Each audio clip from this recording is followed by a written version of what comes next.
Is that it?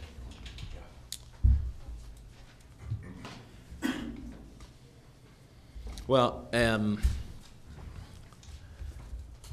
I was really proud of the way we played this game. Our guys, my team had so much going against them in this game, starting with the fact that, at the first part of the week, we didn't think we'd have Roberto to play with. And then we find he's feeling better, and he gets an IV, and he starts the game, and he makes his first couple of shots, and we think we got him, and then he gets kicked out, so then we don't have him again, and then the game got really physical, and you're playing a team that's picked to win their league, and so to see us kind of stand up the way we did without Roberto, and obviously without Eric, but we've been used to that, but without Roberto, and with a couple of guys getting in foul trouble, it was really a team effort and a toughness win.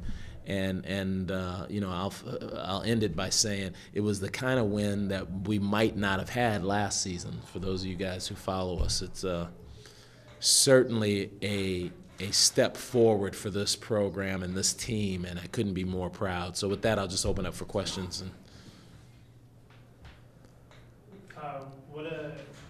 Do you have any thoughts on what happened exactly with? So here's what they told, because the only thing I haven't even seen a replay.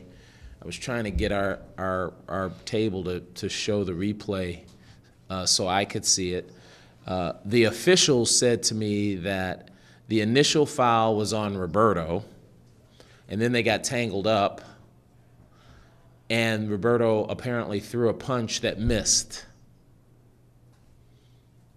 And I have to see it to agree or disagree. That's what they told me. And, when that happens, there's nothing I can do. I mean, you can't appeal it. You can't do anything. He's just out. And so I had to focus on, okay, what are we going to do? Who's going to go in? How are we going to play these guys without Roberto? And then once the game was over, I guess my next concern is whether or not, I don't even know. We've never even had this happen since I was here. Does he have to sit out the next game because it was a flagrant 2? And I've been told that the league office has to take a look at it and all this other stuff. So I'm as in the dark as you guys are. So they always look at flagrant 2s? My intuition, I suspect they do. But I don't even know. I don't think we've ever had a flagrant 2 since I've been here. I mean, it's just not our style, And so what am I just wait and see. I'm trying not to get rewound up. I mean, I was so wound up in this game. I felt bad for my players because they had all this stuff going against them, right? And then they had me going against them because I was completely beside myself. And they handled all of that plus me, plus, winning the game. So I'm trying not to get wound up here. So let me just have a little sip of water. Go ahead. Angus said immediately after Roberto left that Angus felt like he was kind of forcing things, but then it kind of came back to him. I'm glad he said that. That is, very good self-evaluation, because he took a shot that he shouldn't have, and then he tried to take another shot, and unfortunately he got fouled. But then he calmed down, and then he let the game come to him, as did Devon, and then he had one of his best games ever. I mean, I was watching the old Angus. I don't know about you guys, but I felt like I was watching the old Angus. I don't know if he thinks that's the old Angus. If he does, then we got us something here, because you add the old Angus to Roberto and Devon. I like that. I like that troika. So overall, pretty good positive step forward for him. Oh yeah, positive step forward for him, positive step forward for the team. I mean, this team is in, the last time I checked, probably a couple of days ago, they were in the top 15 in rebounding in the country. And they averaged 14 offensive rebounds. We held them to 11, and they only had 3 in the second half. I mean, that is sort of non-Beaver-like for us. So that is a step forward. That is understanding what the game plan is and executing it. So I was really happy with that. I was also happy with, we only had 2 turnovers in a very physical game in the first half. Now we had a couple in the second half because we were trying to take a 20 point lead, or actually it wasn't 20 at the time. We were trying to take a 12-point lead to a 20-point lead, so we tried some stuff, and it was a little ill-advised. But you kind of live with that kind of stuff. But the other thing was the 50-50 balls. I mean, guys are diving around. We were coming up with all the loose balls. We were coming up with long rebounds that we hadn't done in the Coppin game and in the DePaul game and even in the Arkansas Pine Bluff game. And you got some offensive help from a couple of your guards, Charlie and Hallis. Yeah, Charlie, Hallis, and Malcolm did a wonderful job, sort of by committee, being Roberto's production. And the Chalet Barton that you guys saw tonight is the Chalet Barton we see at practice every day. He's that aggressive in practice.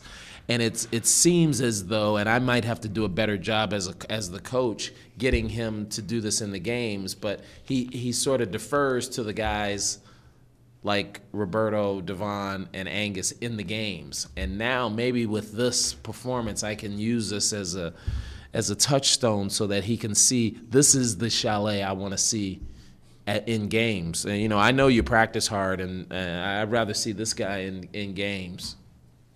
Was tonight's Charlie's best game of the year, do you think? He had a pretty good game in Maryland too, but he was more assertive then too. So I'd have to say it's up there.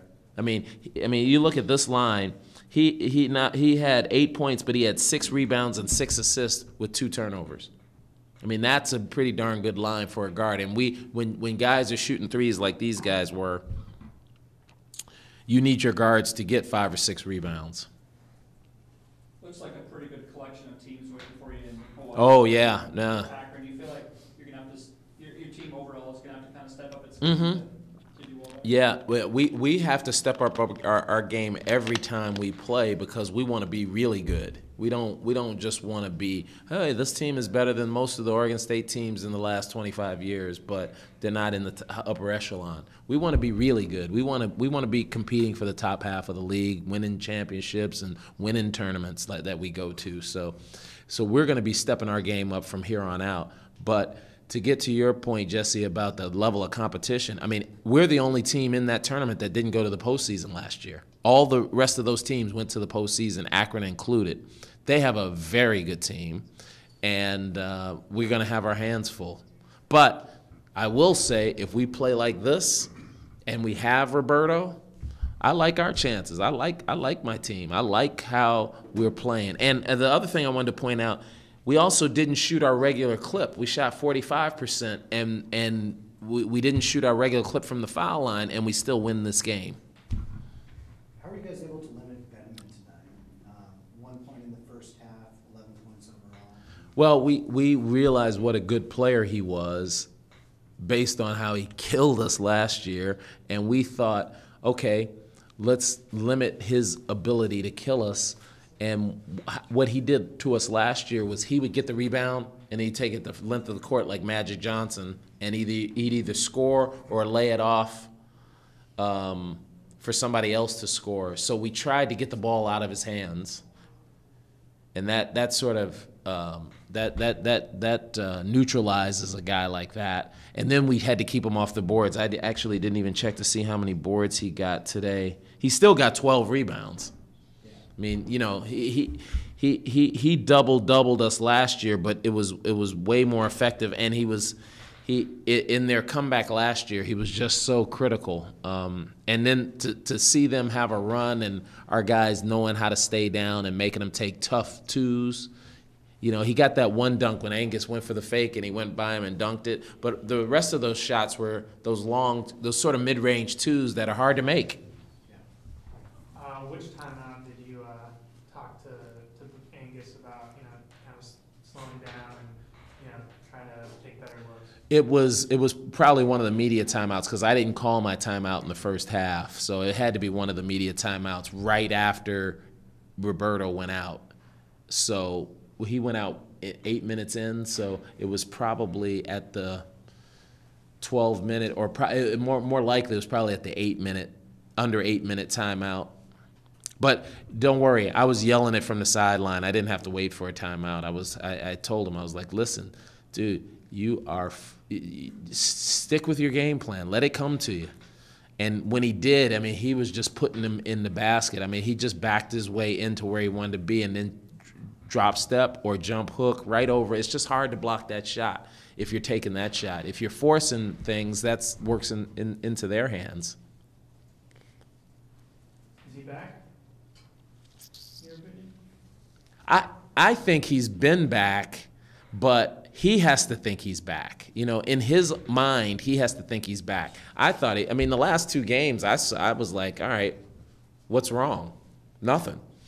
He's got to feel like he's back, though. And if these 2 games don't do it, I don't know what's going to do it. I don't know what's going to do it. I mean, look at this. I mean, 10 for 15, 1 for 1. I mean, he banged a 3. And I was stunned that he missed 2 foul shots, the way his shots were going in. 6 rebounds, 1 turnover. He had a block. He had more than 1 block. They never do these blocks right. I think he had more than 1 block. I mean, but just to see him trying to work his way in there and forcing it, maybe that's the thing. Maybe forcing it is good, because that means he feels like, all right, I can get this done. I mean, we have 3 guys who could score 20-something points like that. I mean, that's good. That's good. Can't wait for Eric to be back. Is that it? You guys, anything else? You need anything? All right. Thanks. See you. Merry Christmas to everybody. We won't see you till after. Thanks. Oh, that's right.